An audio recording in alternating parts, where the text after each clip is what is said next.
Agenda do Senado. Raquel Teixeira, vamos à agenda do Senado Federal para essa quinta-feira, último dia de outubro? Vamos lá, Gisele. A gente começa logo mais às 9 horas da manhã. Já tem reunião da CDH, Comissão de Direitos Humanos e Legislação Participativa, que hoje tem audiência pública para a apresentação do programa Feminicídio Zero, do Ministério das Mulheres. Também às 9 horas da manhã, a Comissão de Juristas, responsável pela elaboração do anteprojeto de lei do processo estrutural no Brasil, se reúne para a deliberação do relatório final da comissão. E às 10 horas, reunião da Comissão de Assuntos Sociais. Mais informações com o repórter César Mendes. Bom dia, César. Bom dia a você, ouvinte, e bom dia aos colegas do Conexão Senado. A audiência pública da Comissão de Assuntos Sociais acontece a pedido da senadora Damares Alves, do Republicanos do Distrito Federal, e vai discutir o atendimento no SUS para pacientes de lúpus. O lúpus é uma doença inflamatória autoimune que pode afetar múltiplos órgãos e tecidos como a pele, as articulações, os rins e até o cérebro. Em casos mais graves, se não for tratada adequadamente, pode matar. Damares alega que tem tido notícia de que a prestação do atendimento às pessoas com lúpus pelo SUS vem sofrendo descontinuidades e que isso tem prejudicado pacientes e suas famílias. Foram convidados para o debate a ministra da Saúde, Nízia Trindade, Marco Antônio da Rocha Loures, da Sociedade Brasileira de Reumatologia, e Eni Maria da Silva, da Associação Brasileira Superando Lúpus, entre outros convidados. Essa reunião começa às 10 horas e eu volto agora com vocês no estúdio.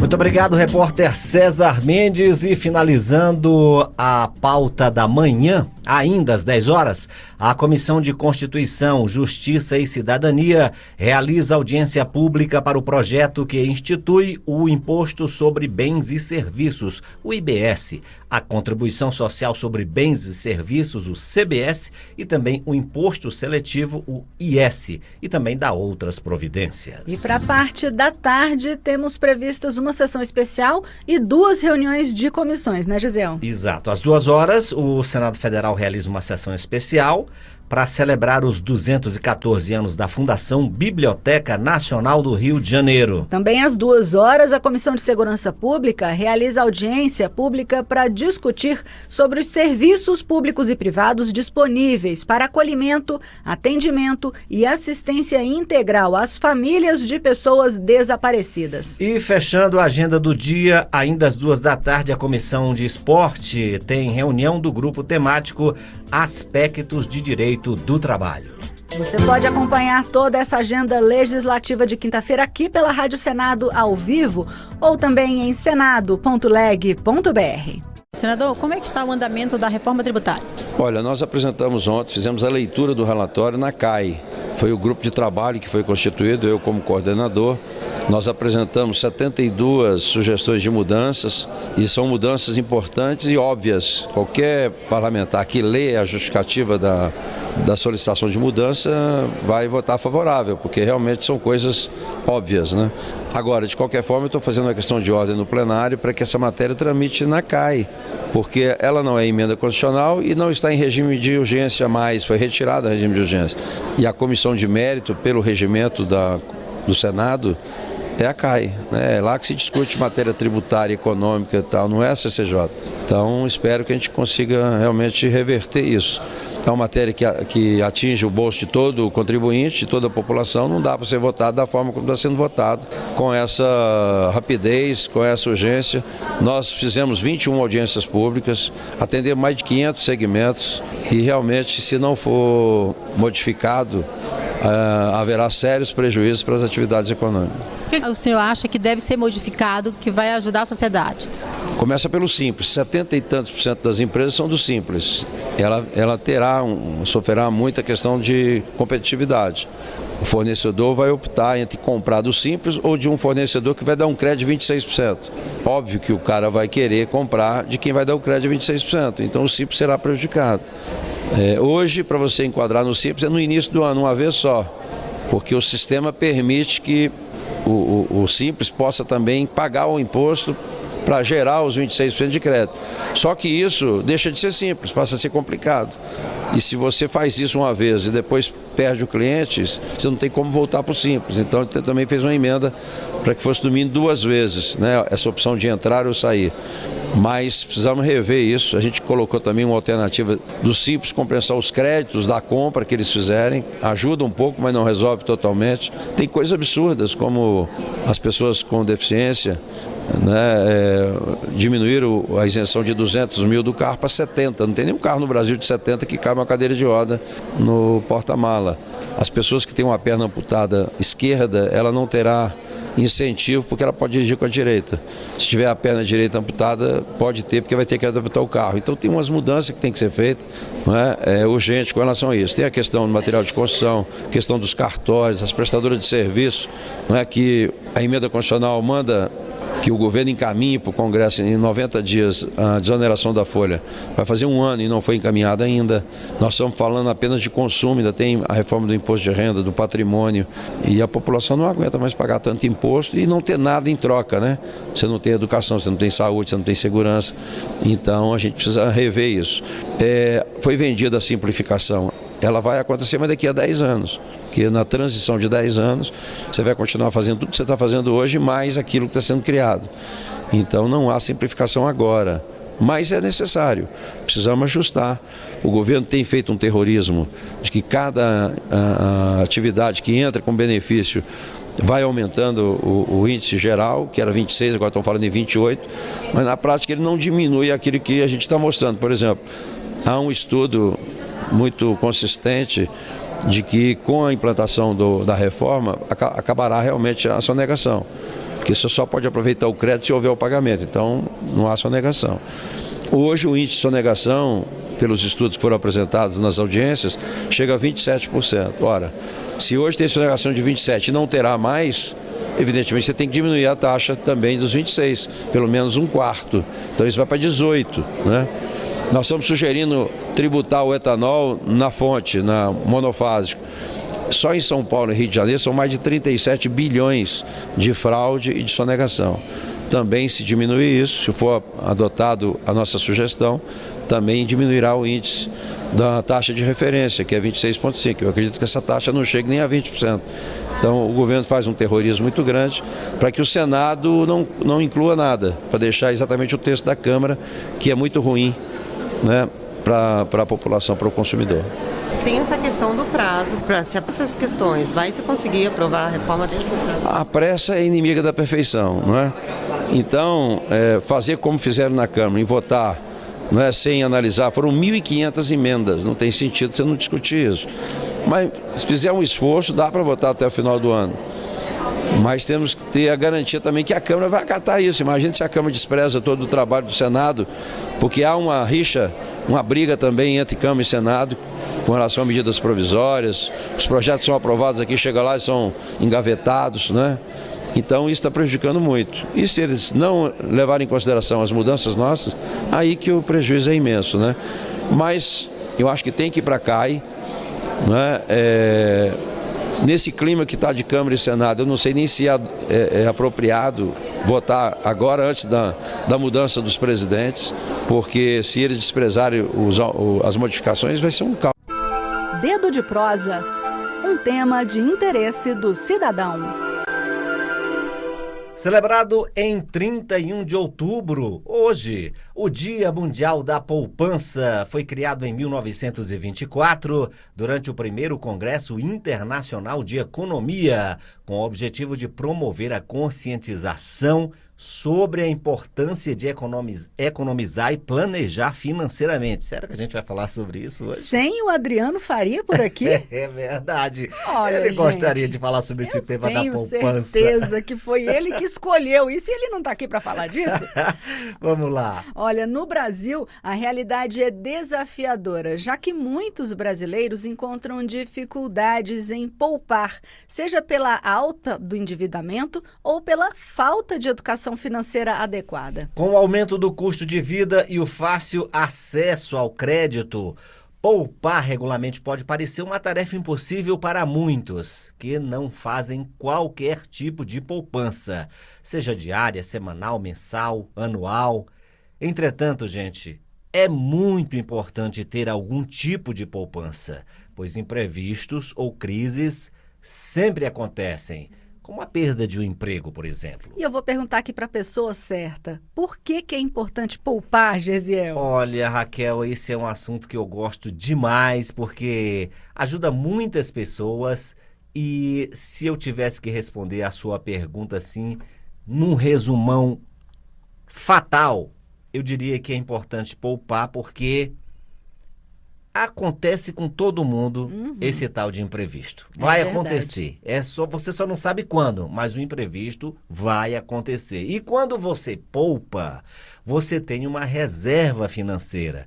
Os economistas gostam de chamar isso de colchão de liquidez. E por que eles utilizam essa metáfora? Porque quando acontece uma queda, você não taca a cara no chão. Exatamente. O colchão ele serve exatamente para absorver essas quedas, esses momentos de crise e ter uma reserva financeira que você só consegue poupando, ajuda você não só a superar essas crises, como também planejar melhor o futuro. É isso que uma boa poupança, uma boa reserva faz. Te permite segurança financeira, te dá uma independência, te dá liberdade para fazer as suas escolhas, permite realizar os seus sonhos, porque todo mundo tem sonhos, uns com sonhos mais caros, outros com sonhos mais acessíveis, mas todo mundo tem.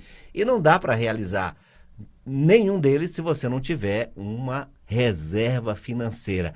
E eu não estou nem falando de casa própria, aposentadoria, mas tudo isso só é possível se você começar a poupar, a ter uma reserva financeira. Tem que virar essa chave. É verdade, é poupando que a gente alcança esses objetivos de longo prazo, uma viagem, um carro, uma casa própria, uma coisa que você esteja pensando aí para o seu futuro, pagar a faculdade, por exemplo, né? Olha, mas, Gesiel, como começar a poupar? A poupança começa com pequenas mudanças de comportamento. Eu diria que a primeira coisa para você começar a poupar é mudar a sua mentalidade. A gente tem uma mentalidade gastadora, consumista.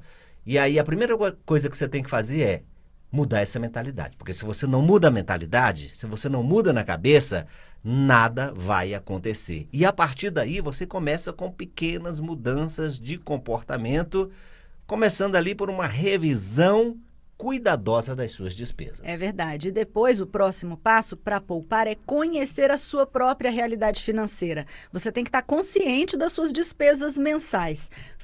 Planejar o seu orçamento detalhadamente, registrando todas as receitas e todas as despesas ali na ponta do lápis, você consegue fazer isso. Isso, Raquel. E é bom que seja mesmo na ponta do lápis, porque quando você visualiza, é que você toma aquele choque. Muita gente está endividada, está quebrada, mas está achando que está numa situação financeira boa, sabe por quê? E vai gastando. Vai gastando no cartão, quando você gasta não sai do seu bolso, você não Exatamente. sente, não dói.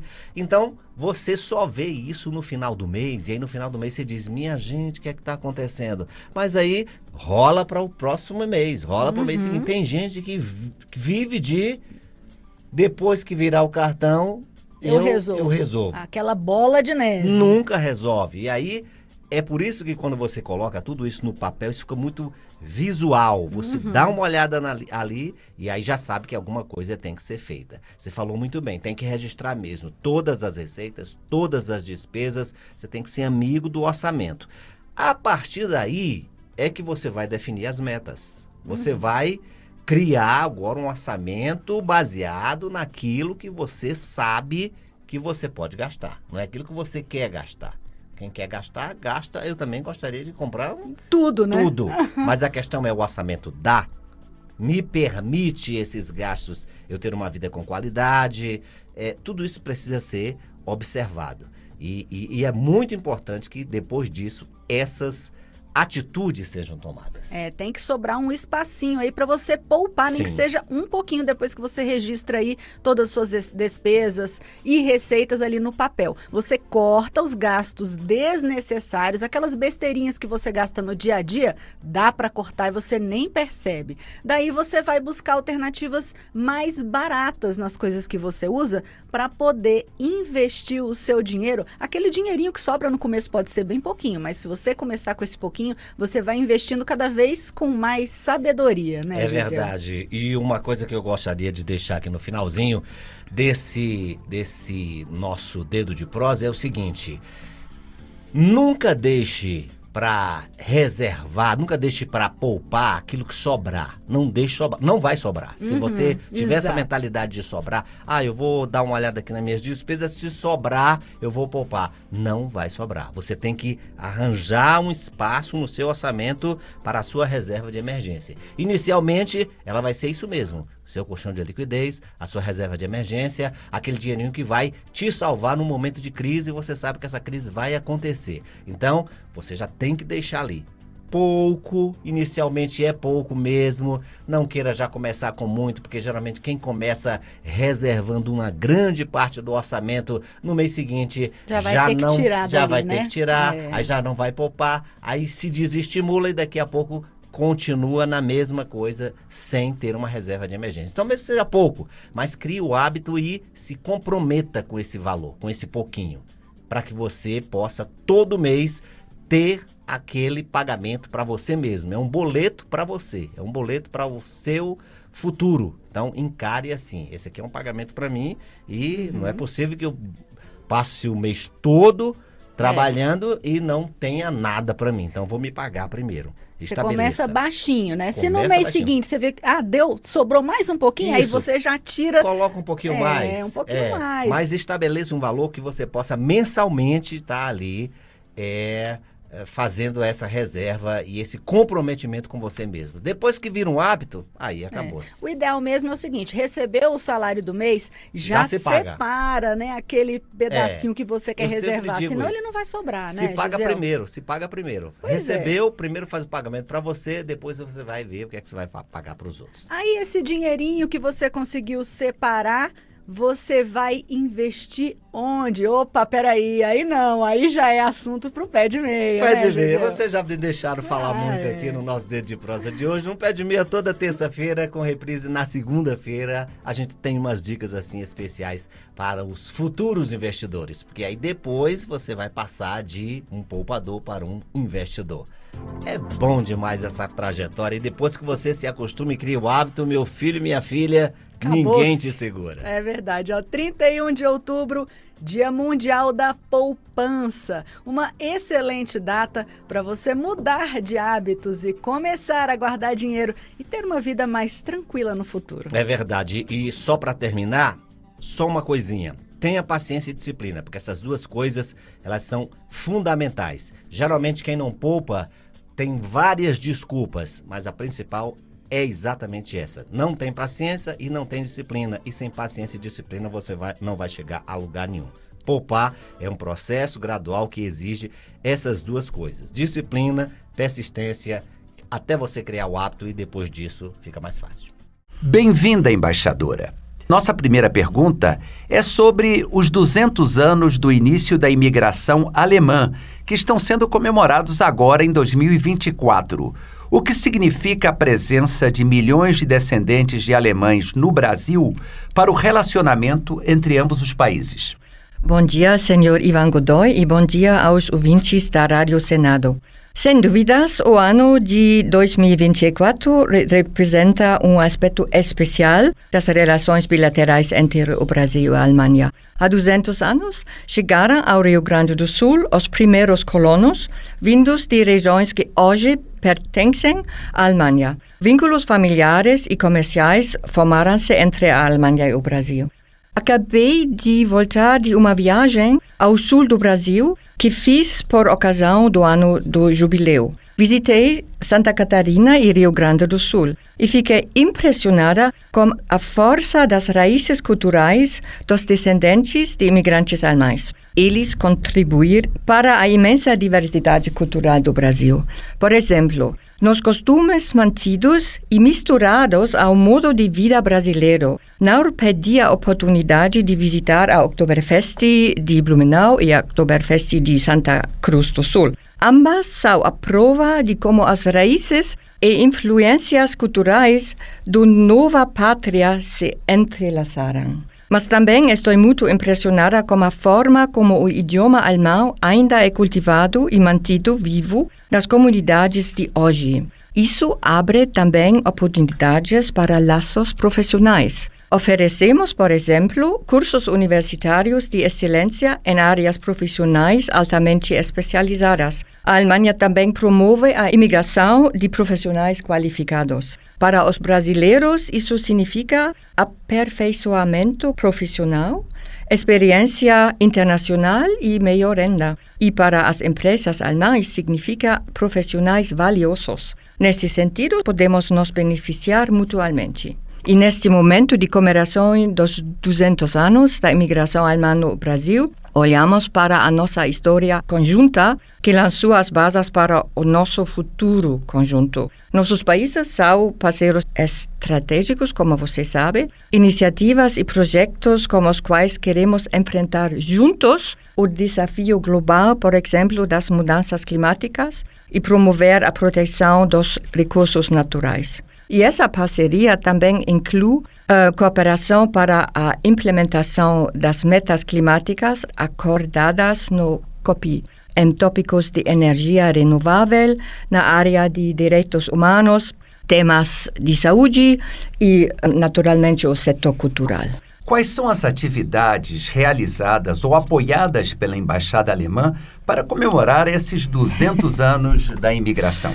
Em primeiro lugar, gostaria de mencionar que foi uma grande honra para mim poder discursar no primeiro semestre deste ano, durante as celebrações do bicentenário da imigração alemã, em ambas as casas do Congresso Brasileiro. Estou muito impressionada com a maneira como o Brasil honra a história de sua imigração. Vemos isso tanto para a imigração alemã quanto para a italiana ou japonesa, por exemplo. Neste ano comemorativo, incríveis selos postais especiais foram lançados no Brasil e na Alemanha. A Embaixada e os consulados gerais, bem como nossos mediadores culturais, organizaram e apoiaram uma série de eventos. Especialmente em Brasília, nós realizamos um dia das portas abertas, em que os brasileiros puderam, ao longo do dia, visitar a nossa embaixada e participar de diversas atividades, como aulas de alemão,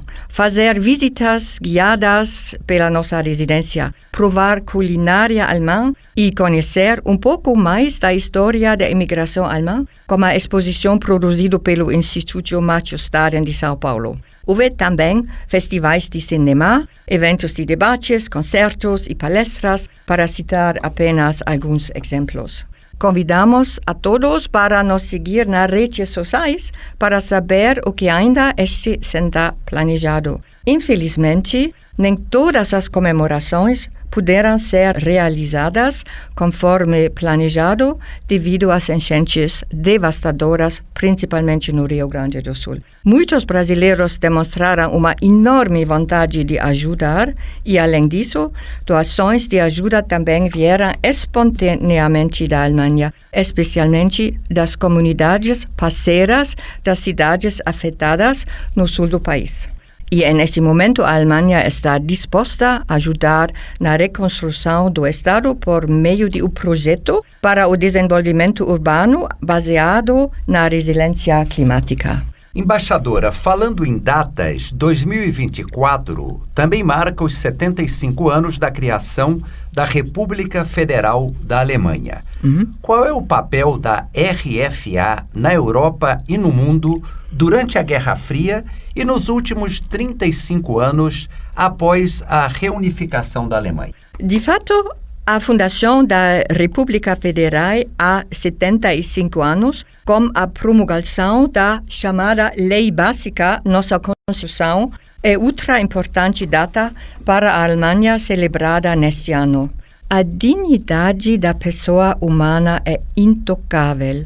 É assim que começa o primeiro artigo da Constituição. A República Federal da Alemanha elaborou uma Constituição à época provisória em razão da divisão do país, que deveria assegurar que uma ditadura de tamanha desumanidade que causou um sofrimento incomensurável em toda a Europa nunca mais pudesse se repetir. Celebramos a democracia. Esse é o lema das comemorações para marcar o aniversário da Lei Fundamental na Alemanha. E também estamos comemorando 35 anos da Revolução Pacífica, que resultou na queda do Muro de Berlim em 1989 e da fronteira interna da Alemanha. Essa foi a base para a reunificação do país em 1990. Você pergunta sobre o papel da Alemanha no mundo. É importante para nós desempenhar um papel construtivo em fóruns e organizações internacionais. Queremos ser confiáveis em nossas relações com nossos parceiros, buscar o diálogo e mediar quando necessário. A Alemanha é um membro fundador da União Europeia, o maior projeto de paz e liberdade da história. Também somos membros da OTAN desde 1955, o que nos permite assumir nossa responsabilidade pela segurança, tanto nacional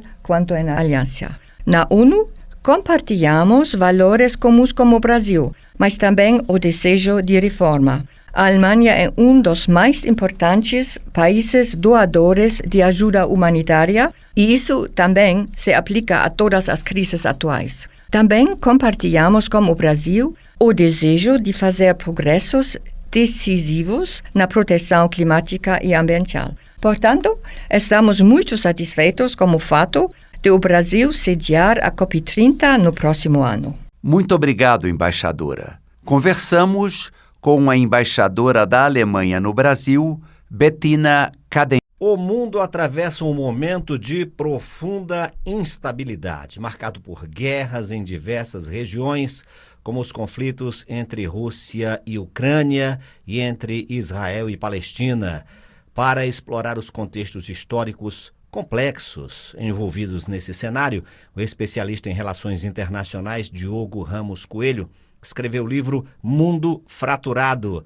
E para falar um pouco dessas recentes mudanças geopolíticas mundiais, a gente conversa agora com o Diogo, que está com a gente aqui no Conexão Senado. Diogo, muito obrigado pela sua presença aqui na Rádio Senado. Bom dia. Bom dia, Gesiel. Muito obrigado também pelo convite.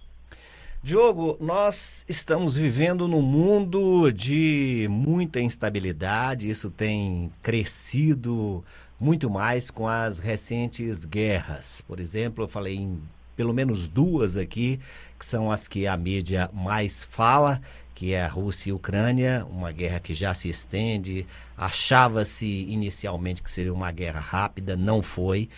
Entre Israel e Palestina, também depois dos ataques do ano passado, essa é uma guerra que até escalou com a entrada de outros atores nesse processo. Que análise você faz dos desafios desse nosso mundo moderno? Estamos realmente vivendo, como você diz no seu livro, num mundo fraturado? Gesiel, esses conflitos, eles são uns sintomas de algumas divisões muito mais profundas nas relações internacionais de hoje. Eu faço uma análise no livro dos atuais desafios e dessas fraturas nas relações internacionais em basicamente 4 áreas. A primeira delas é nas ideias e nas batalhas políticas. Vivenciamos hoje alguns tipos de batalhas políticas dentro de diversos países que ameaçam a sustentação da democracia liberal no mundo, que até pouco tempo era considerado um sistema vencedor, principalmente depois da Guerra Fria. A outra campo, de disputa também envolve as instituições internacionais, como a ONU, a OMC, a União Europeia. Há fraturas também na globalização econômica e nas tecnologias de comunicação de redes, como o papel das redes sociais. Os conflitos atuais, eles são representações dessas fraturas mais profundas nas relações internacionais, porque havia uma ideia, principalmente ali depois da Guerra Fria, de que o mundo mais harmônico, representado pela vitória das democracias liberais perante sistemas competidores, iria criar uma espécie de integração e cooperação também na parte econômica, que diminuiria essa necessidade ou essa propensão a disputas. Francis Fukuyama até falou na questão do fim da história, né? Se esperava que realmente as coisas iam ficar mais tranquilas, mais fáceis, e não foi o que aconteceu. Exato. O mundo de integração da época de ouro, né, das democracias de mercado, da época de ouro da democracia liberal, cedeu espaço para um mundo dividido por disputas geopolíticas que hoje estão aí exemplificadas na guerra entre Rússia e Ucrânia, no conflito entre Israel e Irã, também com grupos apoiados pelo regime de Teherã, como Hamas, a Jihad Islâmica e o Hezbollah, tensões em torno da relação entre China e Taiwan, também o conflito, outros conflitos regionais que adquirem também um caráter mais sistêmico. O que está por trás desses conflitos são disputas que sobreviveram durante boa parte da Guerra Fria, não foram completamente solucionadas ou negociadas desde o fim da Segunda Guerra Mundial. São pontos de ebulição que estavam ali em gestação e que agora ganharam um escopo e uma relevância muito maior. Porém, são sinônimos dessas fraturas que a gente vive atualmente. No livro você fala de forças de coesão, forças de dissonância. Que forças são essas e qual é o ponto de equilíbrio entre elas? Eu digo que a ordem liberal internacional, na qual a gente vive hoje, ela foi construída por meio de 4 forças de coesão, pilares que sustentam essa ordem. A primeira dessas forças são as ideias clássicas do iluminismo, que sustentam a nossa concepção de sistema político, principalmente das democracias liberais no Ocidente. A segunda força de coesão são as instituições internacionais, criadas após a Segunda Guerra Mundial e também outras após a Guerra Fria, como as Nações Unidas, a OMC, a União Europeia, entre diversas outras. A terceira força seria a globalização econômica, que integrou mercados, que também aprimorou a comunicação e as relações financeiras, comerciais, econômicas entre os países. E a quarta força seria as tecnologias de comunicação e de rede, como a internet, que foram fundamentais tanto para o processo de globalização quanto para a revolução na difusão de informações e de ideias no mundo contemporâneo. O meu argumento, porém, é que cada uma dessas 4 forças de coesão, hoje são, em certa medida, ameaçadas ou questionadas, fraturadas por forças de dissonância. A gente também pode enxergar em cada uma dessas variáveis reações, contradições ou fraturas que, em certa medida, ameaçam cada uma delas. E a gente tem visto também uma ascensão de líderes autocratas e populistas e também o crescimento de muitos movimentos nacionalistas. Na sua opinião, como isso tudo afeta a configuração política e econômica do mundo? Esses movimentos nacionalistas, ou em certa medida também descritos como populistas, principalmente no Ocidente, não são um fenômeno novo na história, mas eles adquirem uma relevância muito maior agora na década de 2010, 2020, porque ele ressurge com características novas. Eu argumento no livro que esses movimentos, eles trazem um elemento essencial, que é um questionamento sobre o sistema, sobre o establishment, sobre o status quo. Existe uma insatisfação muito grande, gestada em diversos países, sejam eles democratas ou não democratas, que contesta alguns princípios básicos dessa ordem liberal. E esses movimentos nacionalistas visam resgatar, em uma grande medida, o que seria as demandas do povo, as demandas do cidadão comum, perante uma elite globalizada, perante uma elite que, na acepção deles, não enxerga ou não olha ou não luta para defender os interesses dessa população. Então, são movimentos que resgatam temas como a vida comunitária, princípios da nação, uma certa identidade nacional, também atrelada à família, à etnia, à religião, elementos que constituem um movimento político que visa contrapor os interesses, os supostos interesses dessa elite descolada do povo versus as raízes ou aquelas demandas que a população em geral, as comunidades, teriam. Então isso a gente observa em diversos países no Ocidente, também em alguns países em outras regiões, que não necessariamente, eles não necessariamente refletem ou são movimentos parecidos uns com outros, mas possuem alguns elementos em comum. Nós estamos conversando com um especialista em relações internacionais, o Diogo Coelho. Ele escreveu o livro Mundo Fraturado e a gente conversa agora sobre essas mudanças geopolíticas mundiais. Diogo, a polarização que a gente vê hoje, você acredita que ela deve continuar, deve escalar e até que ponto, em que medida também a ascensão da internet, das redes sociais proporciona que isso tenha um crescimento mais rápido do que já foi no passado? O que é que nós devemos esperar da geopolítica mundial no futuro? A polarização, quando a gente olha para disputas políticas dentro de países, e aí desde o Brasil, Estados Unidos, outros países na Europa também, digamos, um elemento até natural quando você tem campos políticos opostos disputando espaços no sistema democrático. Acho que a grande novidade que a gente tem que prestar atenção hoje é que a polarização, o perigo dela, vem em função de enxergar o lado oposto, ou na disputa, ou em certa medida o inimigo numa disputa, como um inimigo que deve ser eliminado do debate público, que ele não reúne as credenciais necessárias para que se possa desenvolver uma disputa dentro do jogo democrático, reconhecendo ganhadores e perdedores, achando que o outro lado também tem espaço e direito à voz. O problema da polarização, quando ela se torna excessiva, é exatamente minar ou diminuir essa propensão a enxergar a disputa democrática como algo natural e que deve ser respeitado. Essa polarização, ela também se associa hoje em dia a uma emergência dentro das batalhas políticas nacionais de uma disputa de identidades, onde é uma batalha de identidades.